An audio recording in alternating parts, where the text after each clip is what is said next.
Bonjour, je suis Florence Gossot et j'enseigne avec mes collègues les sciences pharmaceutiques. Cette matière est dispensée sous forme de modules et chaque module correspond à un appareil de l'organisme. Un exemple d'appareil, c'est l'appareil respiratoire par exemple ou l'appareil cardiovasculaire.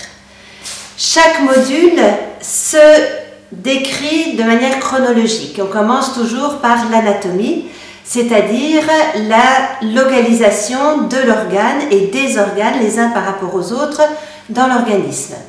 Puis nous passons à la physiologie. La physiologie, c'est-à-dire le mécanisme d'action de ces organes, donc le fonctionnement par rapport aux autres organes et dans l'intégralité de l'organisme.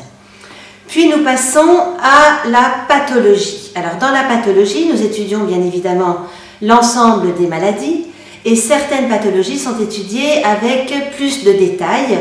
Par exemple, l'asthme est étudié avec l'ensemble de ses signes cliniques, les facteurs déclenchants, les évolutions et nous terminons par la pharmacologie. La pharmacologie, c'est l'utilisation des médicaments pour pallier à ce dysfonctionnement de l'appareil. La pharmacologie se décline en deux parties. Nous étudions pour chaque médicament, d'une part la pharmacocinétique, c'est-à-dire le devenir du médicament dans l'organisme. À partir du moment où nous prenons un médicament, nous étudions ce qu'il devient dans l'œsophage, dans les intestins, son passage dans la circulation générale, la manière dont il est métabolisé, la manière dont il est éliminé. Nous étudions également les posologies adaptées qu'il va falloir donner pour ne pas être en dose toxique et nous étudions ensuite la pharmacodynamie, c'est-à-dire les mécanismes d'action de ces médicaments. Où agissent-ils? Comment agissent-ils?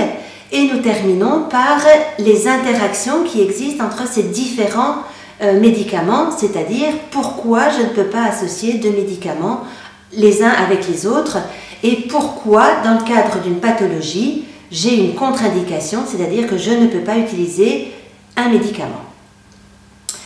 Nous essayons au maximum, au niveau de nos cours, d'adapter notre enseignement au quotidien de nos apprentis, c'est-à-dire que nous essayons de leur donner un certain nombre de conseils qu'ils pourront apporter en appuyant, donc, pour appuyer leur ordonnance. Et de cette manière, ces conseils vont permettre d'échanger avec le malade et d'apporter une plus-value à l'ordonnance qui sera délivrée par le médecin. Merci beaucoup.